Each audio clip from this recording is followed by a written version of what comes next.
안녕하세요. 주말 잘 보내시고 있죠? 정리하다 보니까 시간이 좀 늦었네요. 오늘도 코스피 주간 시황을 볼 건데요. 그 전에 이제 달력을 한번 볼게요. 이게 체크를 했어요. 5월달 달력이 이제 새로운 달력이죠.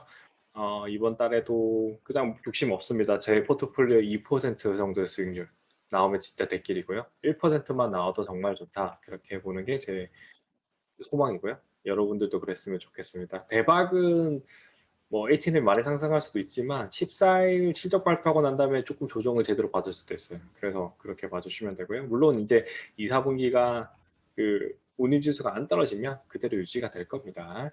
일단 오페이가 있으니까 기름 가격이 있고 애플이 있죠. 애플 행사가 있고 FOMC도 동일하게 연결된다는 거 보시면 됩니다. 한국 부분 공유에도 다음 주 월요일부터 이제 진행이 되는 거고요. 화이자, 우버를 왜 보냐면 현대차랑 연결하기 때문에 그렇습니다. 그 다음에 영국의 통화 정책이라든지 여기 자본이득 세율 마련을 해서 법인세 인상을 한다는 거. 그 다음에 여기 있는 한미 정상회담인데 15일이 아니고 21일 날 합니다. 근데 북한 이슈가 있어요. 이걸 어떻게 푸느냐에 따라서 대북주가 연결됩니다. 그 기대감이 들어갈 거예요. 그래서 이 2주 동안의 대북 관련주들이 조금 오를 수는 있습니다. 근데 이게 확실하게 되려면 확실하고 나서 들어가도 안 늦어요. 그리고 우리는 벌써 대북주를 가지고 있어요. 그 대북주가 누구냐면 H&M이에요. 네. 그리고 옵션 만기일이 있고요. 옵션 만기일 전후에 H&M이 있기 때문에 이게 순이익이 한 5천억만 나와도 될 것 같아요. 그냥 뭐 7,500도 나왔다는 소리도 나오던데 5천억만 순이익이 나온다면 1년 기준으로 하면 2조죠. 2조 곱하기 퍼 20을 하면 40조고요. 퍼 10을 하면 20조입니다. 퍼 10조에도 20조인데 지금 시가총액이 얼마냐면 13조밖에 안 됩니다. FOMC고 엔비디아도 여기 있네요. 그렇게 봐주시면 됩니다. 네. 이 정도까지 말씀드리고요. 주간 시황을 연결해서 들어가도록 하겠습니다.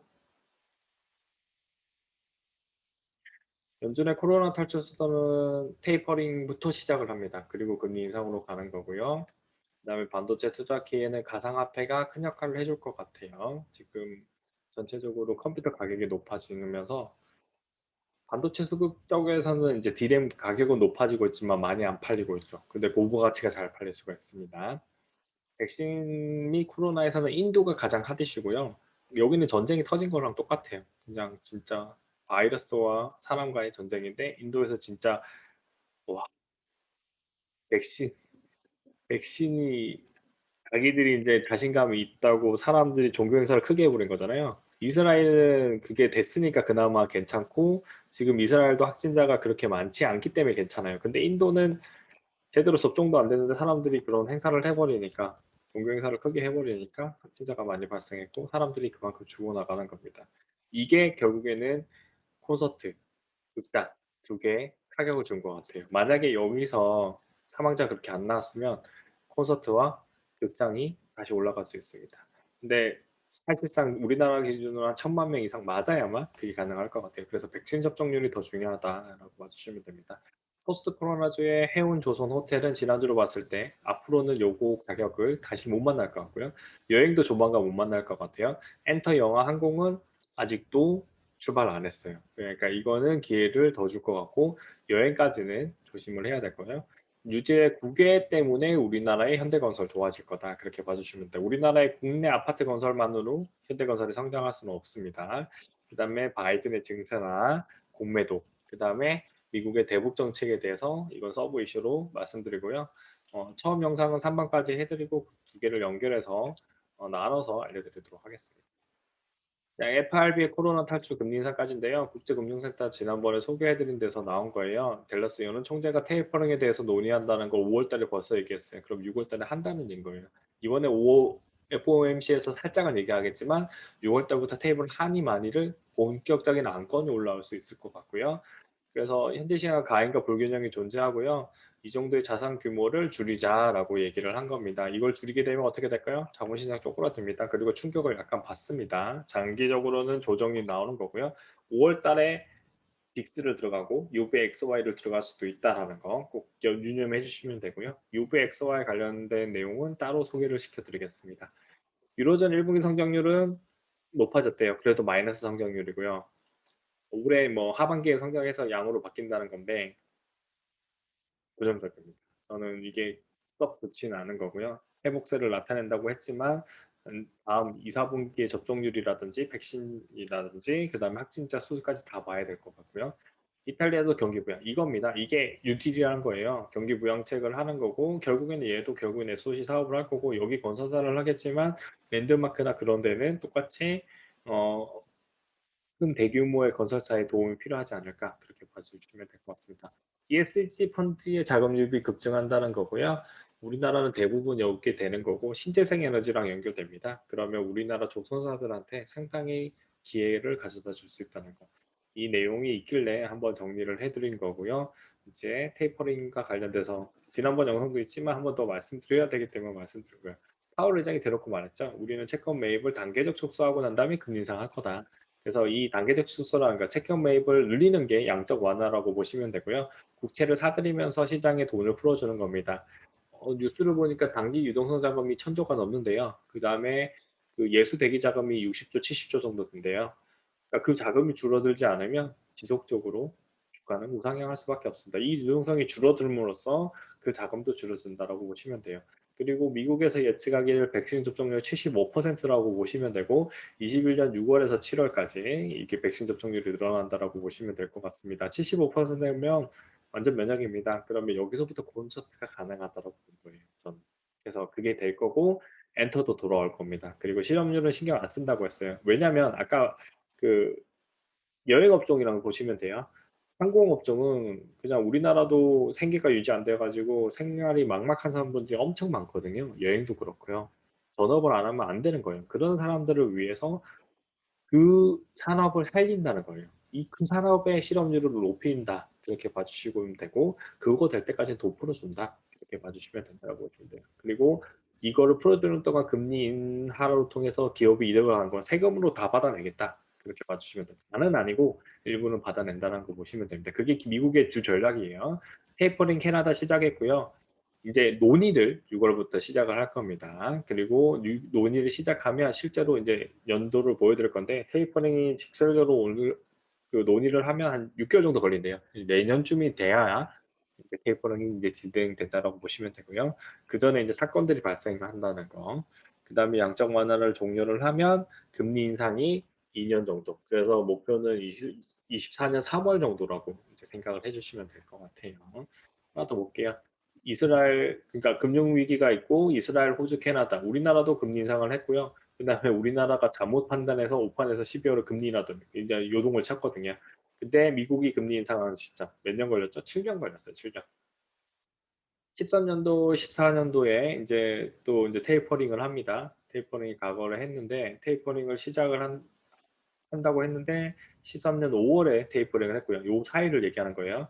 그래서 8년에서 5년 정도 건너고 난 다음에 테이퍼링이 시작됐습니다. 근데 지금은 잘했어요. FRB가 돈을 진짜 화끈하게 풀어주는 바람에 이 기한은 줄어들 것 같아요. 그래서 이제 아까 나온 것처럼 올해 말이나 내년 초부터 6개월 정도 지나니까 내년 초겠죠? 22년도 초부터 테이퍼링이 시작될 것 같고요. 근데 그게 발생을 하면 이머징이 흔들릴 것 같아요. 저도 이머징이라고 봅니다. 그 다음에 이게 폭락이 발생하는 거예요. 9월이죠. 4개월 정도 걸렸습니다. 그 다음에 1월, 6월에 금리 인상을 1차를 하면 5월 여기 이거랑 연결됩니다. 중국이 경착륙. 그러니까 중국이 흔들거죠. 그러니까 이머징이라고 하는 중국도 있고 프레질이라고 하는 뭐 인도, 러시아 그쪽이 무너지는 그런 일들이 발생을 하면 금리 인상을 못 하게 돼요. 미국은 튼튼한데 유럽이 불안하다고 했죠. 그리스 위기 사태를 똑같이 대림할 수도 있습니다. 그리고 16년 6월에 3차를 시행한다고 했는데 그러니까 한참 걸려서 금리를 인상을 하게 된다는 거, 이 시그널이 나오고요. 실제로 FRB는 금리 인상을 해서 경제를 조절하는 게 아니고요. 금리 인상을 하겠다 예고를 통해서 시장을 흔들리고 이 흔들린 시장을 통해서 미국의 이익을 가져간다라고 봐주시면 됩니다. 우리는 이 사이클에 따라서 숏을 보고 들어가고 해지를 하고 그리고 수익이 나면 해지의 수익이 나면 그거를 다시 자본시장에 투자를 해서 큰 수익을 만들어 나간다. 이렇게 봐주시면 될 것 같습니다. 자, 그 다음에 뱅크 오브 아메리카에서 반도체 시가 계속 유지되고요. 텍트 쪽에 반도체 수요가 증대되고 특히 자동차 반도체는 특히 많은 기업들이 필요하다는 걸 이해를 하고 있습니다. 우리나라도 지속적인 성장을 하기 위해서는 주요한 반도체도 있지만 자동차 반도체를 키워줘야 된다고 보시면 됩니다. 성장 요소가 광범위해서 자동차, 가상화폐, 게임에서 일어나고요. 밸류에이션은 상당히 매력적이고 가격 결정 기업, 예를 들어서 삼성전자가 물건 파는 거죠. 하이닉스 물건 팔고 있죠. 그런 것들처럼 반도체가 각광을 받을 수 있고요. 지금 단기적으로는 반도체 부품주들의 성장이 확실하게 나타날 것 같습니다. 코로나 현황입니다. 이제 확진자 350만 명 됐죠. 상당히 많이 늘었어요. 이제 그러면은 다음 주 됐을 때 운 좋으면 500만 명으로 넘어갈 거라고 생각합니다. 500만 명 정도 돼주면은 제일 좋을 것 같아요. 네. 120만 명 정도 했으니까 조금 바짝해서 150, 500만 명 정도 되면 우리나라 인구의 10분의 1죠. 이거는 외국에서 진짜 시그널이 긍정적으로 나왔었어요. 그러니까 외국계에서 투자를 해주는 거죠. 얘네는 정상적인 국가가 되어간다. 그게 상당히 좋은 거예요. 확진자는 볼게요. 확진자는 이렇게 해서 때 400명 들어갔고 주말 효과죠. 주말 효과가 일어나길 원합니다. 그래서 600명 대 내려왔고요. 이게 진짜 500명대 이하로 나오면 호텔이나 여행은 이제 그 가격을 못 볼 겁니다. 미국이 확실히 코로나 효과로 떨어졌어요.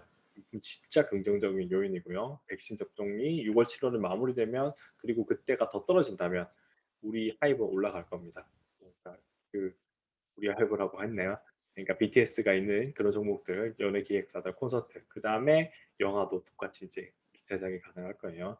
인도 동일하게, 그 다음에 브라질. 인도가 진짜 안 줄어드네요. 줄어들어야 돼요. 이것도 생산 기지이기 때문에. 그 다음에 프랑스 떨어지고 있고요. 터키도 떨어졌어요. 다행히. 그 다음에 스페인. 저희 전반적으로 파는 게 많죠. 그러니까 이게 백신의 효과가 어느 정도는 나타나고 있다라고 봐주시면 될 것 같고요. 그래서 우리나라에도 접종률이 높아짐으로써 경제가 다시 빅사이클로 전환될 거다라고 보시면 됩니다. 어, 일단 그 정도까지 말씀드릴게요. 우리나라 코로나 현황은 이제 코로나 확진 600명대죠. 아직도 눈물이 납니다. 이것만은 녀석도 조금 더 성장하는 건데 어떻게 보면 매수 기회가 나온 겁니다. 백신 예방접종 지연 가능성 거의 없다라고 봅니다. 그 다음에 한국 바이오 수에는 백신 추가 생산을 하게 돼요. 이게 긍정적인 거의 부분이고요. 그리고 치료제도 개발하고 있죠. 예, 개발 성공한 기업들은 상승하고 지속 성장하고 순위까지 올라갈 수가 있습니다. 그래서 공매도가 접근하기 힘든 요인이기도 해요. 그러니까 왜냐하면 바이오가 신풍제약 같은 예를 중에서 갑자기 30배 뛴 거 정도는 진짜 기절 쇼풍할 일이고요. 그 정도는 아니더라도 5배에서 3배, 3배에서 5배 정도 급등할 수 있어요. 그러면 공매도 함부로 들어갔다가 깡통 차게 되는 겁니다. 함부로 공매도를 못할 수도 있다는 거. 그래서 코스닥이 지금 960 그 정도가 됐을 때가 저점으로 보고 있어요. 추가 하락이 힘들어요. 우리나라 바이오가 이번에 코로나 사태에서 큰 수혜를 봅니다. 그렇게 봐주시면 되고요. 코로나와 관련된 백신 개발과 검사 키트, 치료제 전부 다 향후 3년간을 그대로 쓰게 됩니다. 점점점 물량은 떨어지겠죠. 그렇게 봐주시면 될 것 같아요. 네, 이거는 삼성 이야기니까 다른 걸로 영상을 녹음해서 알려드리도록 하겠습니다.